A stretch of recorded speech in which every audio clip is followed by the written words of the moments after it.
بسم اللہ الرحمن الرحیم۔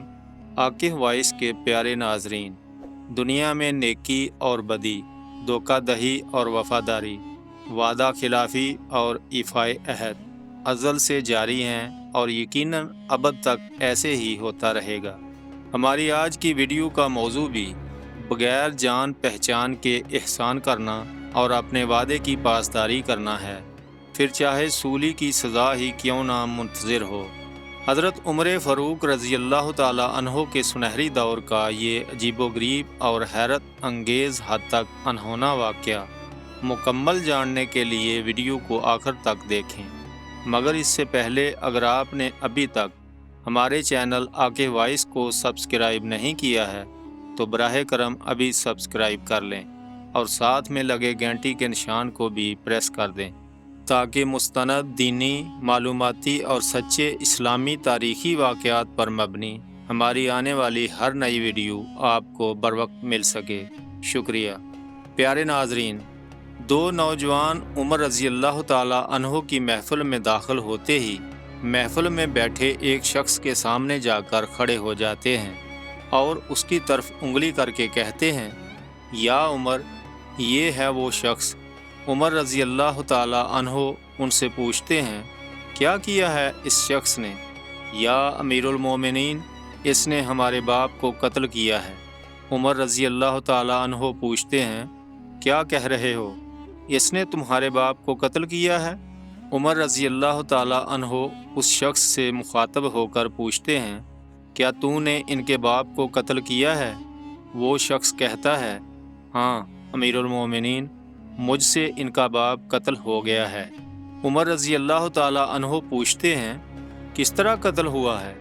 وہ شخص کہتا ہے، یا امیر المومنین، ان کا باپ اپنے اونٹ سمیت میرے کھیت میں داخل ہو گیا تھا، میں نے منع کیا، باز نہیں آیا تو میں نے ایک پتھر دے مارا جو سیدھا اس کے سر میں لگا اور وہ موقع پر مر گیا۔ عمر رضی اللہ تعالیٰ عنہ فرماتے ہیں، پھر تو قصاص دینا پڑے گا، موت ہے اس کی سزا۔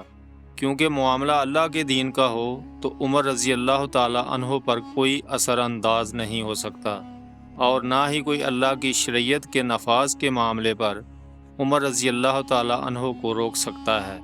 وہ شخص کہتا ہے، اے امیر المومنین، اس کے نام پر جس کے حکم سے یہ زمین و آسمان قائم کھڑے ہیں، مجھے صحرا میں واپس اپنے بیوی بچوں کے پاس جانے دیجیے تاکہ میں ان کو اطلاع کر دوں کہ میں قتل کر دیا جاؤں گا۔ ان کا اللہ اور میرے سوا کوئی آسرا نہیں ہے، میں اس کے بعد واپس آ جاؤں گا۔ عمر رضی اللہ تعالیٰ عنہ فرماتے ہیں، کون تیری ضمانت دے گا کہ تو صحرا میں جا کر واپس آئے گا بھی کہ نہیں؟ مجمع پر ایک خاموشی چھا جاتی ہے۔ اس صورتحال سے خود عمر رضی اللہ تعالیٰ عنہ بھی متاثر ہیں، کیونکہ اس شخص کی حالت نے سب کو ہی حیرت میں ڈال کر رکھ دیا ہے۔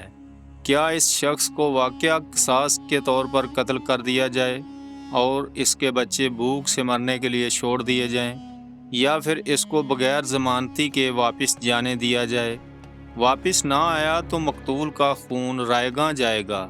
خود عمر رضی اللہ تعالیٰ عنہ بھی سر جھکائے افسردہ بیٹھے ہیں۔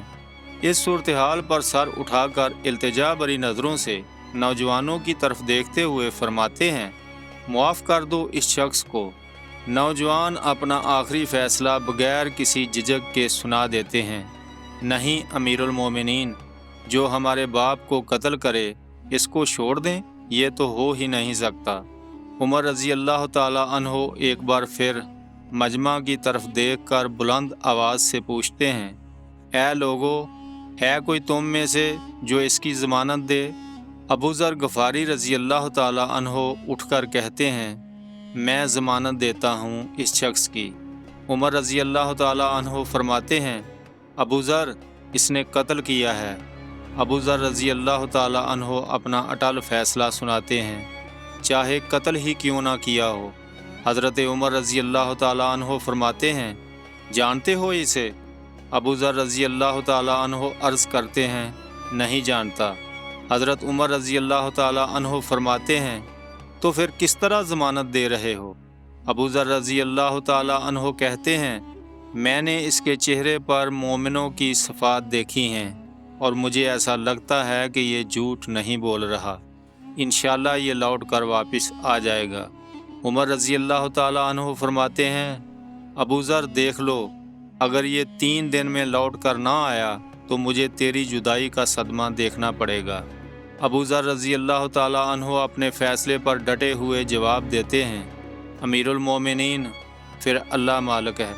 عمر رضی اللہ تعالیٰ عنہ سے 3 دن کی مہلت پا کر وہ شخص دور صحرا میں اپنے گھر رخصت ہو جاتا ہے، کچھ ضروری تیاریوں کے لیے اور اپنے بیوی بچوں کو الوداع کہنے کے لیے۔ 3 دن کے بعد عصر کے وقت شہر میں اصلاۃ و جامعہ کی منادی پھر کی جاتی ہے۔ نوجوان اپنے باپ کا قصاص لینے کے لیے بے چین اور لوگوں کا مجمع اللہ کی شریعت کا نفاذ دیکھنے کے لیے جمع ہو چکا ہے۔ ابو ذر رضی اللہ تعالیٰ عنہ بھی تشریف لاتے ہیں اور آ کر عمر رضی اللہ تعالیٰ عنہ کے سامنے بیٹھ جاتے ہیں۔ عمر رضی اللہ تعالیٰ عنہ پوچھتے ہیں، کدھر ہے وہ شخص؟ ابو ذر رضی اللہ تعالیٰ عنہ جواب دیتے ہیں، مجھے کوئی پتہ نہیں یا امیر المومنین۔ ابو ذر رضی اللہ تعالیٰ عنہ آسمان کی طرف دیکھتے ہیں، جدھر سورج ڈوبنے کی جلدی میں معمول سے زیادہ تیزی کے ساتھ جاتا دکھائی دے رہا ہے۔ محفل میں ہو کا عالم طاری ہو جاتا ہے۔ اللہ کے سوا کوئی نہیں جانتا کہ آج کیا ہونے جا رہا ہے۔ یہ سچ ہے کہ حضرت ابو ذر رضی اللہ تعالیٰ عنہ عمر رضی اللہ تعالیٰ عنہ کے دل میں بستے ہیں۔ وہ عمر رضی اللہ تعالیٰ عنہ سے ان کے جسم کا ٹکڑا مانگیں تو عمر رضی اللہ تعالیٰ عنہ دیر نہ کریں، کاٹ کر ابو ذر رضی اللہ تعالیٰ عنہ کے حوالے کر دیں۔ لیکن ادھر معاملہ شریعت کا ہے۔ قاتل نہیں آتا تو ضامن کی گردن جاتی نظر آ رہی ہے۔ مغرب سے چند لمحات پہلے وہ شخص آ جاتا ہے۔ بے ساختہ حضرت عمر رضی اللہ تعالیٰ عنہ کے منہ سے اللہ اکبر کی صدا نکلتی ہے، ساتھ ہی مجمع بھی اللہ اکبر کا ایک بھرپور نعرہ لگاتا ہے۔ عمر رضی اللہ تعالیٰ عنہ اس شخص سے مخاطب ہو کر فرماتے ہیں، اے شخص، اگر تو لوٹ کر نہ بھی آتا تو ہم نے تیرا کیا کر لینا تھا؟ نہ ہی تیرا گھر کوئی جانتا تھا اور نہ ہی کوئی تیرا پتہ جانتا تھا۔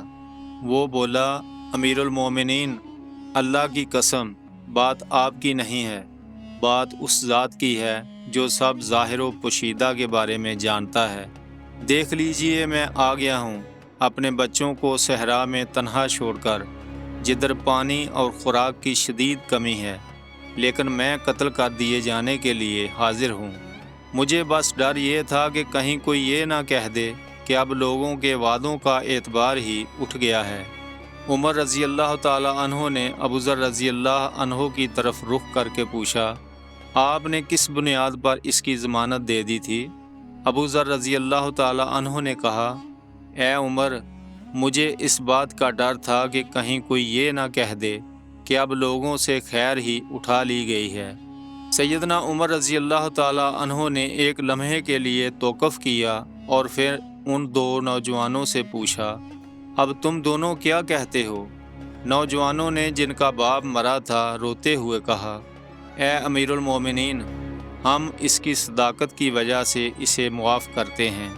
ہمیں اس بات کا ڈر ہے کہ کہیں کوئی یہ نہ کہہ دے کہ اب لوگوں میں سے عفو درگزر ہی اٹھا لیا گیا ہے۔